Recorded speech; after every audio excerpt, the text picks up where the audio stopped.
योगेश जी के 3 बेटियां थीं। उन्हें बेटे की चाहत थी, लेकिन उनके बेटा नहीं हो पा रहा था। इसलिए उसने दूसरी शादी कर ली ताकि बेटा हो सके। शहर के बीचों बीच एक बड़ी सी किराना दुकान चलाने वाले एक सफल व्यापारी योगेश जी के चेहरे पर आज 12 बजे हुए थे। शक्ल सूरज से ऐसा लग रहा था मानो उनका सब कुछ लुट गया हो। क्या हुआ भाई? योगेश बड़ी गंभीर मुद्रा में बैठे हो? दुकान के अंदर आते हुए उनके एक दोस्त ने पूछा। तो गहरी सांस लेते हुए योगेश जी बोले, भाई सारी परेशानी तो यही है कि कुछ हुआ ही नहीं है। क्या मतलब? दोस्त ने पूछा तो बुझे मन से योगेश जी बोले, भाई ऊपर वाले ने मुझ पर बहुत ज्यादती की है। एक के बाद एक बेटी देने में कोई कसर नहीं छोड़ी, लेकिन बेटा एक भी नहीं दिया। कितने वर्षों से इसका इंतजार में हूँ कि एक बेटा हो जाए तो उस पर जी भर के अपना प्यार लुटा सकूं। लेकिन फूटी किस्मत, मेरी कल पत्नी ने तीसरी बेटी को जन्म दे दिया। हर बार बेटे की चाहत रखता हूँ, लेकिन फिर से बेटी ही धमक पड़ती है। अरे यार, तू भी किस ज़माने में जी रहा है? आजकल बेटा और बेटी में कोई फ़र्क थोड़ी ना है। और वैसे भी भगवान ने जो दिया उसी में खुश रहना चाहिए। लेकिन योगेश जी अपने दोस्त की बातों से सहमत नहीं थे। बेटे के लिए उनके पास बहुत सी दलीलें थीं।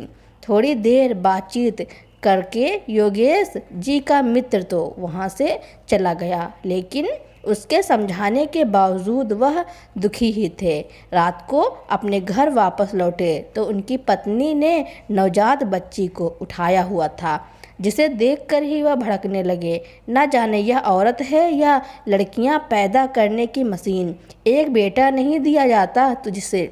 वह पड़ोस वाले गुप्ता जी 4 दिन पहले उनके यहाँ बेटा पैदा हुआ है तो उन्होंने मोहल्ले भर में ढोल बजवाए, यह कहकर कि अगर आसपास के लोग जाने नहीं कि घर में बेटा हुआ है तो खुशी कैसी। और यहाँ हमारे घर में मातम पसरा हुआ है, केवल तुम जैसी मनहूस औरत की वजह से। कहते कहते वह मारपीट पर उतरा है। लेकिन उनकी पत्नी राधा बेचारी करती भी तो क्या? यह सब उसके बस में तो नहीं था। कोई कसूर ना होते हुए भी हर बार उसे कसूरवार बना दिया जाता और योगेश जी को अपनी बिटिया दुश्मन लगती थी। सारा दिन उनके पिता उन्हें डांटते फटकारते रहते और आते जाते मारते भी रहते थे। अब तो लड़ाई झगड़ा उस घर में हर रोज़ की बात हो गई थी। एक ओर योगेश के सब्र का बांध टूट रहा था, तो वहीं दूसरी ओर योगेश की माँ और रिश्तेदारों ने भी उसको भड़का दिया था कि परिवार का नाम तो बेटे से ही होता है। अगर हमारे कुल में बेटा पैदा नहीं हुआ तो हमारा वंश यहीं खत्म हो जाएगा। इस बात पर राधा ने अपने पति को लाख समझाने की कोशिश की। लड़के लड़कियों में कोई फ़र्क नहीं है। अगर लड़कियों को भी अच्छी शिक्षा दी जाए तो वह भी कुल का नाम रोशन करती हैं। लेकिन वह बोला, बेटियों की तुलना बेटों से कभी नहीं की जा सकती। बेटियों को तो आखिर अपने ससुराल जाकर चूल्हा चौका ही संभालना है। इसलिए बेटियों की पढ़ाई पर पैसा खर्च करना बेवकूफ़ी है, जबकि बेटे हैं खानदान को आगे बढ़ाते हैं, बुढ़ापे में भी साथ निभाते हैं। ऐसा कहते हुए उसने राधा की बात को नहीं माना। और फिर आखिरकार एक दिन ऐसा आया जब योगेश ने राधा के साथ अपना रिश्ता ख़त्म करके और अपने बेटे की चाहत को पूरा करने के लिए दूसरी शादी करके एक गरीब घर की लड़की सीमा को अपनी पत्नी बनाकर घर ले आया। यह देखकर राधा की हैरानी का ठिकाना न रहा। जिस पति को वह आज तक अपना भगवान मानती थी, उसकी यह करतूत देखकर राधा के दिल के टुकड़े टुकड़े हो चुके थे। लेकिन इतना भी काफ़ी नहीं था। सीमा को मालकिन का दर्जा दे दिया गया और राधा उस घर में महज एक कामवाली बाई बनकर रह गई। सीमा भले ही गरीब परिवार की लड़की थी, परंतु सुंदरता बहुत थी। अब तो योगेश को शादी के बाद केवल सीमा ही दिखाई देती थी। आए दिन उसके लिए नई नई साड़ियाँ लाना, उसे घुमाने ले जाना उसका रोज़ का काम बन गया था। अपनी पहली पत्नी और बेटियों को तो वह जैसे भूल ही चुका था, और वहीं अपनी सौतन के इशारे पर नाचना ही राधा की किस्मत बन गया था। फिर एक दिन सीमा गर्भवती हो गई। अब तो योगेश की माँ ने राधा को उसके पास जाने से भी मना कर दिया, यह कहकर कि उसका मनहूस साया उनकी प्यारी बहू सीमा पर ना ही पड़े तो ही अच्छा है। इस बात से राधा के दिल को बहुत ठेस पहुंची और उनकी आंखों से आंसू आ गए। तभी राधा की बड़ी बेटी बोली, क्यों दादी, आप हमेशा हमारी माँ को मनहूस क्यों कहती हैं? वह मनहूस नहीं है, बहुत अच्छी है। बेटी की यह बात योगेश के कानों में पड़ गई और उसने तुरंत आकर अपनी बेटी को जोरदार तमाचे मार दिया। यह देखकर राधा बिलख उठी और दौड़कर अपनी बच्ची को बचाने लगी। तो उसका पति बोला, एक बात कान खोलकर सुन लो, इस घर में रहना है तो वैसे ही रहना होगा जैसा माँ कहती है, नहीं तो निकल जाओ इस घर से अपनी मनहूस सूरत लेकर। कोई ज़रूरत नहीं है तुम लोगों के यहाँ पर। हर रोज़ अपमान के घूंट पीते पीते राधा भी थक चुकी थी। उसकी सहन शक्ति अब समाप्त हो चुकी थी। अपने आत्मसम्मान की रक्षा के लिए आज वह घर छोड़ने का फैसला ले लिया और अपनी बेटियों को लेकर वहाँ से चली गई। किसी ने उसे रोकने की कोशिश भी नहीं की, बल्कि वे लोग तो उससे और उसकी तीनों बेटियों से छुटकारा पाना ही चाहते थे। पति के घर से निकलने के बाद राधा अपनी बच्चियों को लेकर अपने मायके चली गई। उसके मायके में केवल उसकी बूढ़ी माँ ही थी। राधा अपने माता पिता की इकलौती संतान थी और कुछ समय पहले ही उसके पिता स्वर्ग सिधार गए थे। जीवन यापन के लिए उसकी माँ ने अपने घर का एक हिस्सा किराए पर दिया हुआ था। राधा ज़्यादा पढ़ी लिखी नहीं थी, परंतु वह अचार पापड़ बनाना बहुत अच्छा जानती थी। इसलिए अपनी बच्चियों का पालन पोषण करने के लिए उसने घर पर रहते हुए अचार पापड़ का काम करना शुरू किया और साथ ही आस पड़ोस की लड़कियों को भी सिखाने लगी। उसने ठान लिया था कि वह अपनी बेटियों को अच्छी शिक्षा देकर उन्हें उनके पैरों पर खड़ा करेगी। उधर राधा के घर से निकलने के साथ ही योगेश की दुकान का काम कम होने लगा था, परंतु बैंक में अच्छा खासा पैसा रखा था, जिसके बलबूते पर घर का खर्च वैसे ही चलता रहा। धीरे धीरे दिन यूं ही बीतते लगे। अब योगेश और उसकी माँ दिन रात भगवान से बेटे के लिए प्रार्थना करती। योगेश की माँ अपनी पहचान के किसी पंडित को बुलाकर ले आई और उनसे कहने पर तरह तरह के पूजा पाठ अनुष्ठान और न जाने कितने ही तरह के व्रत अपनी बहू से करवाए। और आखिर वह दिन भी आ ही गया जिसका उन लोगों को बेसब्री से इंतजार था। इस बार योगेश के यहाँ एक बेटे ने जन्म लिया। आखिरकार हमारे खानदान को आगे बढ़ाने वाला आ ही गया, जो हमारे घर को रोशन करेगा। ऐसा कहते हुए योगेश की माँ खुशी से फूली नहीं समा रही थी। उधर बेटे के पैदा होने के छठे दिन एक बहुत बड़ी पार्टी रखी गई। हालांकि धूमधाम से कार्यक्रम करने के लिए योगेश के पास अब पैसे नहीं बचे थे, लेकिन फिर भी बेटे की खुशी मनाने के लिए उसने कर्ज लेकर जात बिरादरी, पड़ोसी और रिश्तेदारों को शानदार पार्टी दी, ढोल बजवाए। आखिरकार बेटा जो हुआ था, परंतु अब दुकान का काम बिल्कुल ठप हो चुका था। इसलिए अपनी ज़मीन का कुछ हिस्सा बेचकर योगेश ने जैसे तैसे वह कर्ज उतारा। धीरे धीरे समय बीतने लगा। जो योगेश अपनी बेटियों के खाने पीने और ज़रूरत के सामान को नज़रअंदाज कर देता था, वही अब अपने बेटे को अच्छे से अच्छा भोजन, कपड़े और ज़रूरत की सभी वस्तुएं उपलब्ध करवा रहा था। बेटे को अच्छे इंग्लिश मीडियम स्कूल में पढ़ा रहा था। इस दौरान एक दिन योगेश की माँ की मौत हो गई। अब उनका बेटा बड़ा हो चुका था और मेडिकल कॉलेज में डॉक्टरी की पढ़ाई कर रहा था। उसका यही सपना था कि पढ़ाई पूरी करने के बाद कोई नौकरी ना करके वह अच्छा बड़ा सा अस्पताल खोले। पढ़ाई के दौरान वह एक लड़की को पसंद करने लगा और धीरे धीरे बात इस हद तक बढ़ गई कि दोनों ने एक दूसरे से शादी करने का फैसला कर लिया। माता पिता अपने बेटे की शादी के सपने संजोए थे, वह टूट गए।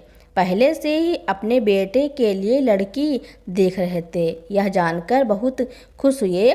बेटे की पसंद को ही अपनी पसंद मानकर उन्होंने इस रिश्ते के लिए हाँ कर दी।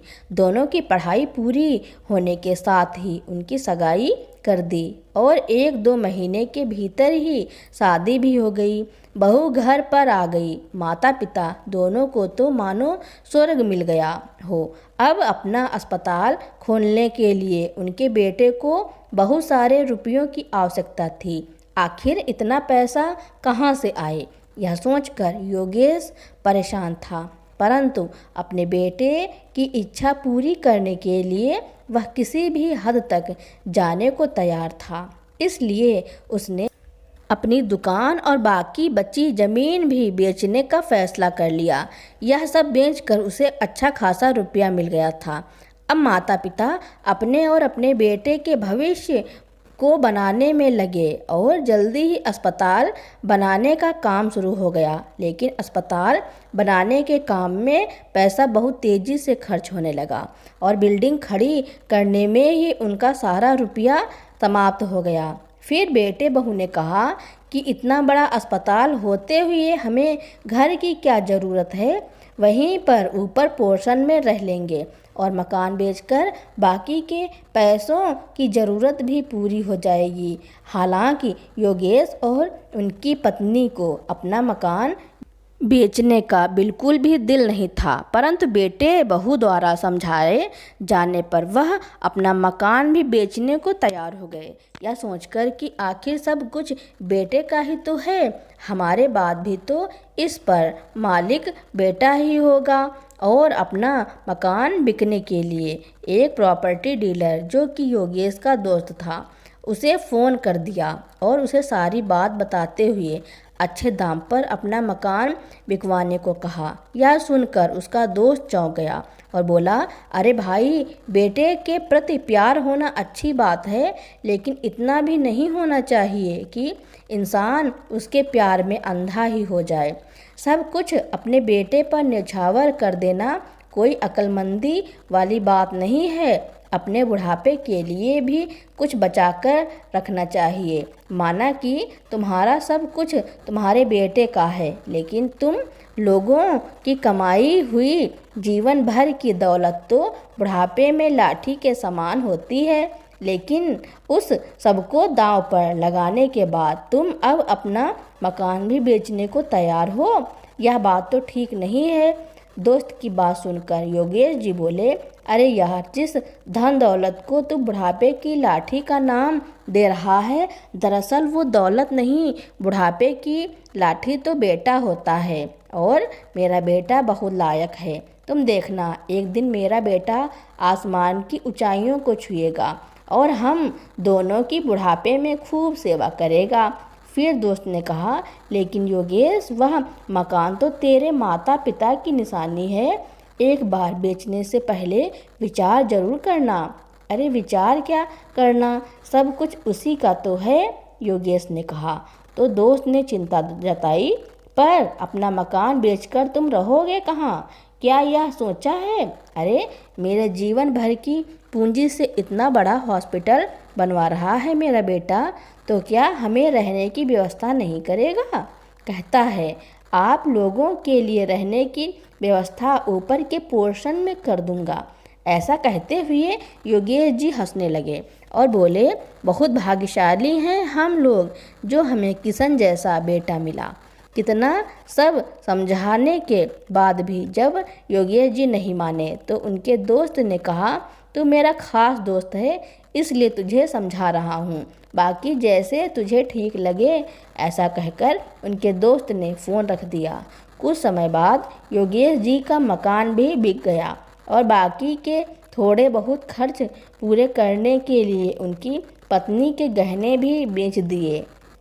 अब हॉस्पिटल बनकर तैयार हो गया और शुभ मुहूर्त देखकर हॉस्पिटल का उद्घाटन भी कर दिया गया और माता पिता दोनों अपने बेटे बहू के साथ हमेशा के लिए उस हॉस्पिटल के ऊपरी हिस्से में रहने आ गए।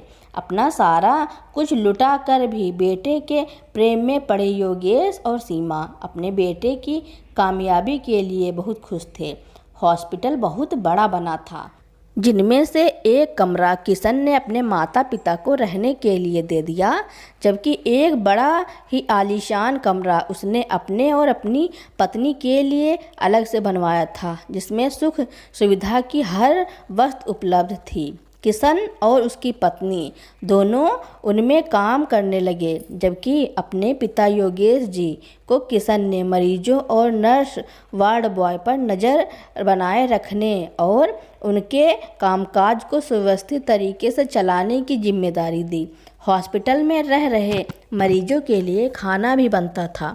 सुबह सुबह सब्जी मंडी जाकर सब्जियां खरीदने और मार्केट से रसोई का राशन लाने की जिम्मेदारी भी योगेश जी को ही दे दी गई। लेकिन अब एक बड़ी परेशानी यह खड़ी हो गई कि खाना बनाने के लिए कोई बढ़िया सा शेफ़ नहीं मिल रहा था, और यदि कोई शेफ़ मिलता भी तो उसने इतनी तनख्वाह मांगी कि किशन और उसकी पत्नी के होश ही उड़ गए।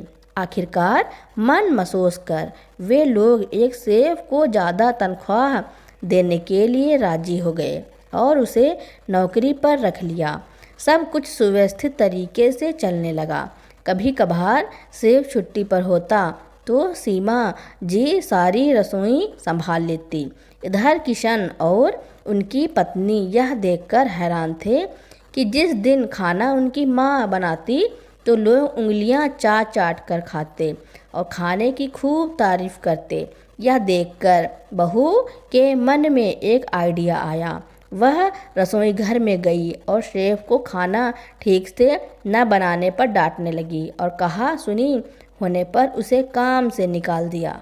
लेकिन अब किशन यह सोचकर परेशान हो गया कि शेफ़ का इंतज़ाम कहाँ से किया जाए। फिर उसकी पत्नी बोली, सुनिए जी, आपकी माँ दिन भर बैठे बैठे क्या करती है? जब तक कोई अच्छा शेफ़ नहीं मिलता तो क्यों ना माँ जी से ही खाना बनवा लिया करें। खाना तो वह बहुत अच्छा बनाती हैं और वैसे भी शेफ़ को उसकी मुँह मांगी तनख्वाह देंगे तो हम कंगाल हो जाएंगे, जबकि माँ जी से खाना बनवाएं तो उनकी मदद करवाने के लिए एक हेल्पर रख लेंगे। हेल्पर को कम तनख्वाह में भी मिल जाएगा। बात तो तुम सही कह रही हो, मैं माँ जी से बात करता हूँ। ऐसा कहकर किशन अपनी माँ के पास गया और उदासी भरे स्वर में बोला, माँ, एक बहुत बड़ी परेशानी खड़ी हो गई है। क्या हुआ बेटा, क्या परेशानी है? सीमा ने कहा तो किशन बोला, माँ, दरअसल बात यह है कि मरीजों का खाना बनाने के लिए कोई अच्छा बावर्ची नहीं मिल रहा। अब मैं अपने मरीजों को क्या खिलाऊंगा? तभी उसकी माँ बोली, इसमें क्या बड़ी बात है, जब तक कोई अच्छा बावर्ची नहीं मिलता तब तक मैं खाना बना देती हूँ। इतना सुनते ही किशन खुशी से झूम उठा और बोला, यह हुई ना बात, मुझे मालूम था कि मेरी माँ झट से मेरी परेशानी हल कर देगी, और वैसे भी इतना लजीज खाना मेरी माँ बनाती है, उतना स्वादिष्ट तो बड़े से बड़ा बावर्ची भी नहीं बना सकता। पता है माँ, आपके हाथों का खाना खाकर हमारे मरीजों की हालत सुधर रही है। इतना सुनते ही सीमा खुश हो गई और मुस्कुराते हुए बोली, अच्छा, मेरे हाथों की बनी चीज़ें मरीजों को इतनी पसंद आती हैं। ठीक है बेटा, मैं सारा खाना बना दूंगी। आखिरकार अस्पताल के मरीजों के सेहत की बात है। अस्पताल हमारा अपना ही तो है। यह सारी बातें सुनकर योगेश जी बोले, और नहीं तो क्या, अस्पताल हमारा है तो हमें काम करने में भला क्या ऐतराज़ हो सकता है। अब देखो, जब ज़्यादा भीड़ होती है तो मैं भी तो दवाई देने वाले सारे काम कर देता हूँ, इसमें क्या बुराई है। फिर सीमा बोली, बिल्कुल, हम तो बस यही चाहते हैं कि हमारे बच्चे खूब तरक्की करें।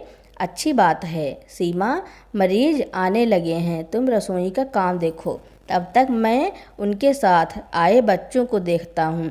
ऐसा कहकर योगेश जी कमरे से बाहर चले गए। कुछ दिन यूं ही बीत गए। एक दिन शहर में ट्रेन पटरी से उतर गई। उसका अस्पताल पटरी के बगल में ही था। इस कारण बहुत ज़्यादा तादाद में मरीज उनके ही अस्पताल में आने लगे। यह किशन के लिए कमाई का अच्छा मौका था, लेकिन अब परेशानी यह थी कि नीचे का पोर्शन भर चुका था, जबकि ऊपरी हिस्से में माता पिता और वह रहते थे। इसी सोच में किशन शांत बैठा था। तभी उसकी पत्नी बोली, लो, इसमें परेशानी वाली कौन सी बात है। कुछ दिनों के लिए माँ बाबूजी का सामान वहाँ से हटा देते हैं, फिर तो कोई परेशानी नहीं होगी। अब उस जगह में कम से कम 10 बेड लग जाएंगे, तो हम यह मौका थोड़ी ना छोड़ेंगे। फिर किशन बोला, अरे लेकिन माँ बाबूजी कहाँ रहेंगे। हॉस्पिटल की रसोई घर में, और कहाँ। रसोई घर में तो बहुत जगह है, आखिर कुछ दिनों के लिए तो एडजस्ट कर ही सकते हैं ना। ठीक है, कुछ दिनों के लिए उनका इंतजाम रसोई घर में करवा देते हैं। ऐसा कहकर किशन ने अपने माता पिता का सामान रसोई घर में शिफ्ट करवा दिया और अपने माँ पिताजी को कुछ दिनों के लिए रसोई घर में ही रहने को कह दिया। रसोई घर में बिछी चादर पर लेटे लेटे योगेश जी सोचने लगे कि कहीं उन्होंने अपना सब कुछ बेचकर कोई बहुत बड़ी गलती तो नहीं कर दी, कहीं दोस्त की कही बात सच ना हो जाए। सोच सोचकर उनका कलेजा मुंह को आने लगा। उधर उनकी पत्नी सीमा को भी कमर दर्द के कारण नींद नहीं आ रही थी, परंतु कुछ दिन की ही बात है, यह सोचकर उन्होंने जैसे तैसे अपने मन को समझा लिया। अगले दिन हॉस्पिटल भरा हुआ था। सीमा जी बड़ी फुर्ती से चाय नाश्ता बनाने लगी, तो वहीं दूसरी ओर योगेश जी मरीजों को चाय नाश्ता बांट रहे थे। इसी दौरान एक अमीर ज़्यादा योगेश जी के ओर देखते हुए ज़ोर से आवाज़ लगाई, अरे ओ नाश्ता वाले अंकल जी। योगेश जी यहाँ वहाँ देखते हुए, क्या कहा आपने, मुझे नाश्ता वाले कहा? नहीं तो और क्या, मालिक कहकर बुलाऊंगा। ऐसा कहकर वह ज़ोर से हंसा और फिर बोला, जा मेरे लिए चिकन और शराब लेकर आ। लेकिन सर, हमारे यहाँ यह सब नहीं मिलता, योगेश जी ने गंभीर स्वर में बोले।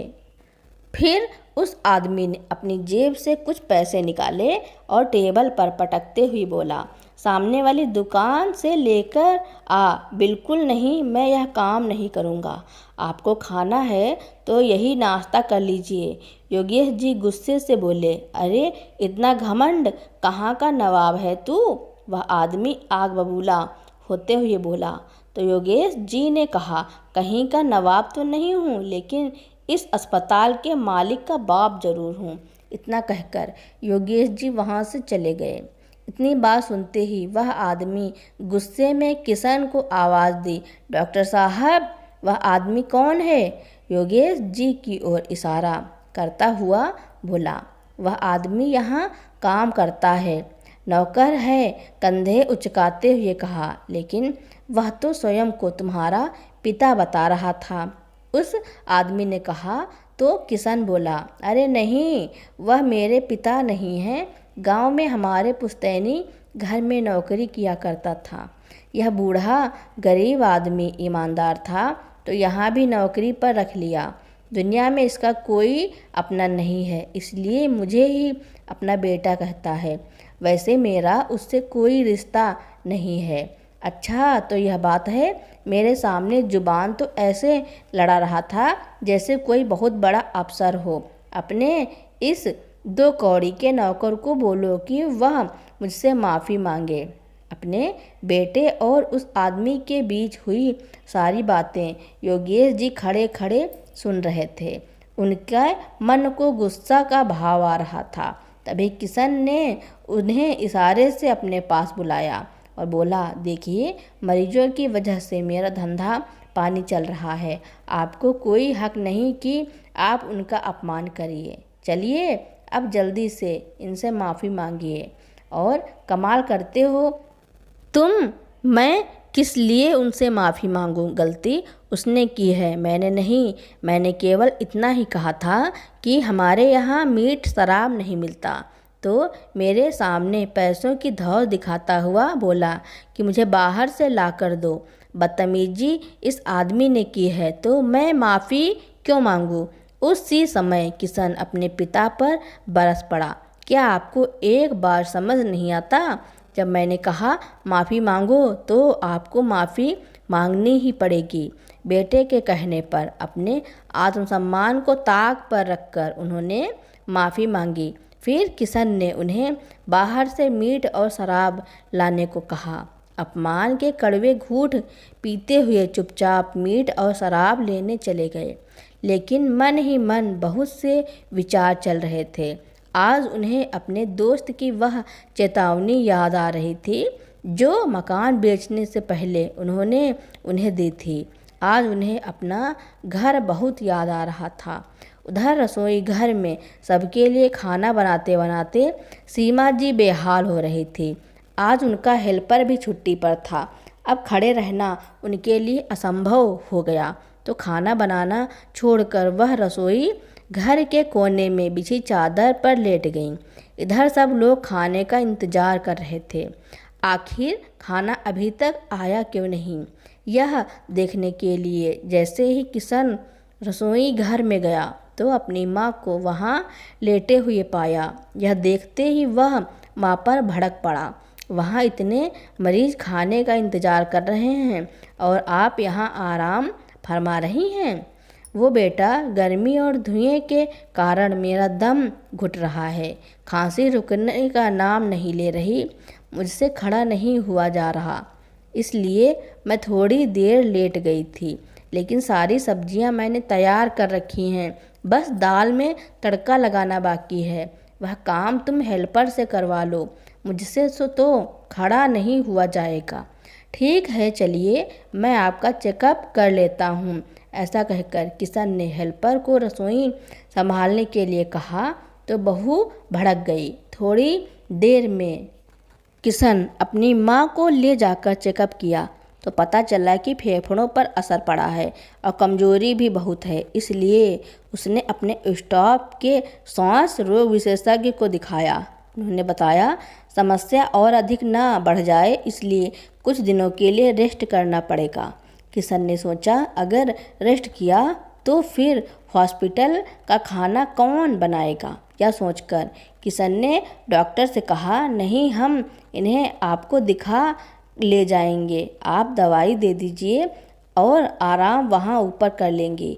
ज़रूरी हो तो इंजेक्शन दे दीजिए, हम इनका अच्छे से ख्याल रखेंगे। डॉक्टर ने बहुत समझाने की कोशिश की कि इस समय लापरवाही करना उचित नहीं है, मगर वह नहीं माना और दवाई लेकर अपनी माँ को अपने साथ वापस ले आया। वापस लौटकर सीमा जी फिर से काम पर लग गईं। योगेश जी ने अपने बेटे को बहुत समझाया कि तुम्हारी माँ की तबीयत ठीक नहीं है, या तो रसोई का काम बावर्ची से करवाओ। लेकिन अब तुम्हारी माँ यह काम नहीं करेगी। लेकिन इतनी जल्दी बावर्ची का इंतजाम कैसे होगा? ऐसा कहकर किशन चला गया। दोपहर के समय खाना बनाते हुए धुएं के कारण सीमा की तबीयत ज़्यादा बिगड़ने लगी और बेहोश हो गई। तभी किशन को खाना जलने की बदबू आई। तेजी से अंदर गया और चिल्लाने लगा, जब देखो बीमारी का बहाना करके पड़ी रहती हो, सारा खाना जला दिया। तभी उसकी पत्नी आई और बोली, यह दोनों तो मुफ्त की रोटियां ही तोड़ेंगे, इनसे कोई काम नहीं होगा। तभी योगेश जी आवाज़ सुनकर अंदर आए और गुस्से से बोले, लानत है ऐसी औलाद पर, अपनी सारी जमा पूंजी तुझ पर कुर्बान कर दी, यह सोचकर कि बेटा हमारा बुढ़ापे में सहारा बनेगा, लेकिन तुमने तो हमें यहाँ नौकर बनाकर रख दिया। नौकर कहना भी शायद गलत होगा, हम तो यहाँ बंधुआ मजदूर बनकर रह गए।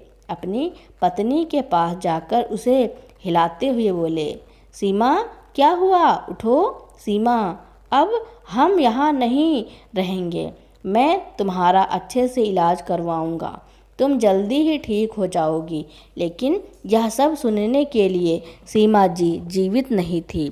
योगेश जी चिल्लाते रह गए, लेकिन उनकी पत्नी के शरीर में कोई हरकत नहीं हुई। तुम मुझे छोड़कर नहीं जा सकती सीमा, कहते हुए योगेश जी जोर जोर से चिल्लाने लगे। आज वे अपना सब कुछ खो चुके थे। अपना सब कुछ गंवाकर उन्हें एक बात तो समझ में आ गई थी कि भले ही अपना खून ही क्यों ना हो, भले ही उसे जी जान से प्यार क्यों ना करते हो, लेकिन उसे केवल उतना ही देना चाहिए जितना उचित हो। अपने बुढ़ापे को कभी नहीं भूलना चाहिए। बुढ़ापे में तो खुद का शरीर ही खुद को दगा दे देता है। सोचते सोचते ही योगेश जी की आंखों से आंसू आ गए।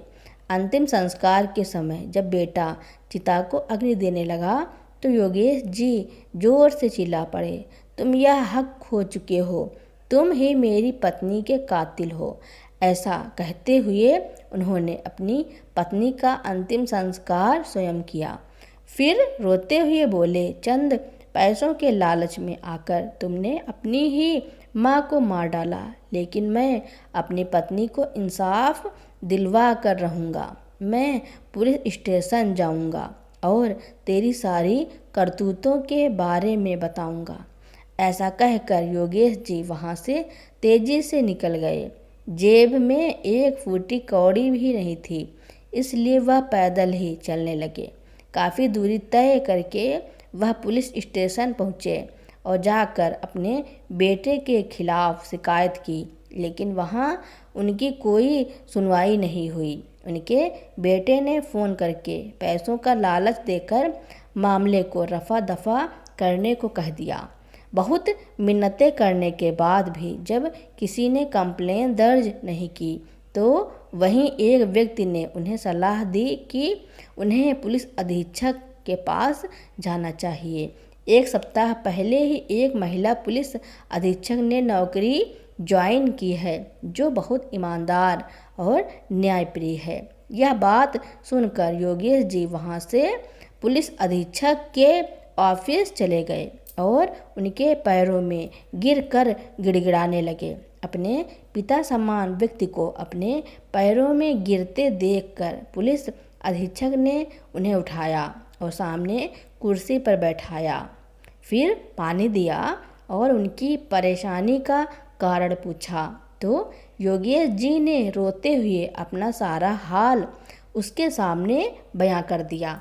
अभी यह सब बातें चल ही रही थी कि दरवाजे से एक औरत टिफ़िन लेकर अंदर आई और पुलिस अधीक्षक के पास रखते हुए बोली, तू भी ना बिटिया, सुबह सुबह भूखे पेट ही चली आई। अपनी सेहत का भी ध्यान रखा कर। अब सारा काम छोड़कर सबसे पहले खाना खा ले। फिर पुलिस अधीक्षक बोली, माँ तुम्हें आने की क्या ज़रूरत थी, ड्राइवर के हाथ भेज देती। माँ बेटी में यह सब बातें चल रही थी कि तभी योगेश जी की नज़र पुलिस अधीक्षक की माँ के चेहरे पर गई और देखते ही वह हैरान रह गया, क्योंकि वह औरत कोई और नहीं उनकी पत्नी राधा थी। फिर उन्होंने गौर से पुलिस अधीक्षक की ओर देखा तो उनकी हैरानी का ठिकाना ना रहा। वह तो उनकी अपनी ही बेटी थी। इतने में उनकी पहली पत्नी राधा भी उन्हें पहचान चुकी थी, पर उनकी ऐसी हालत देखकर उसका कलेजा मुंह को आने लगा। खुद को संभालते हुए राधा ने अपने पति के पैर छुए। इतने वर्षों बाद पिता को देखकर उनकी बेटी की आंखों में भी आंसू भर आए। फिर योगेश जी राधा के हाथ जोड़ते हुए बोले, मुझे माफ़ कर दो राधा, मुझसे बहुत बड़ी भूल हो गई। शायद इसी भूल की सज़ा ही भगवान मुझे दे रहा है। अपने बेटे की चाहत में मैंने अपनी बेटियों को उनके हिस्से का प्यार नहीं दिया, बस प्रताड़ित ही करता रहा। यहाँ तक कि मैं तो उनकी पढ़ाई के भी खिलाफ था। कहते कहते योगेश जी सिसकियाँ भरते हुए हांफने लगे। फिर बोले, जिन बेटियों को मैंने ठोकरें खाने के लिए छोड़ दिया था, आज मेरी बिटिया कितने ऊंचे पद पर है। अपनी माँ की परवरिश और मार्गदर्शन पाकर खानदान का नाम रोशन कर रही है। अपनी लक्ष्मी जैसी बेटियों को दुत्कार कर जिस बेटे के लिए मैंने दूसरी शादी की थी, आज उसी बेटे ने मुझे कहीं का नहीं छोड़ा। तुमने मुझे कितना समझाया था राधा, लेकिन मैं ही अंधा हो गया था। सोचता था कि बेटा ही बुढ़ापे की लाठी होता है। जिस बुढ़ापे की लाठी के लिए मैंने तुम लोगों के साथ अन्याय किया, उस लाठी ने तो मेरा ही सिर फोड़ डाला। हो सके तो मुझे माफ़ कर देना। ऐसा कहते कहते योगेश जी अपनी पत्नी के पैरों में गिर गए। उन्हें हृदय को ऐसा आघात पहुंचा कि उसी समय उन्होंने अपने प्राण त्याग दिए। पत्नी और बेटी ने उन्हें उठाना चाहा, लेकिन वह तो इस दुनिया से जा चुके थे। तो दोस्तों, योगेश जी ने अपनी पहली पत्नी के साथ जो किया उसके बारे में आपका क्या कहना है, और यह कहानी आपको कैसी लगी कमेंट में ज़रूर लिखना। मेरी कहानियाँ सुनने के लिए आपका बहुत बहुत धन्यवाद। ऐसी इंटरेस्टिंग कहानियाँ सुनने के लिए मेरे चैनल को लाइक और सब्सक्राइब करें।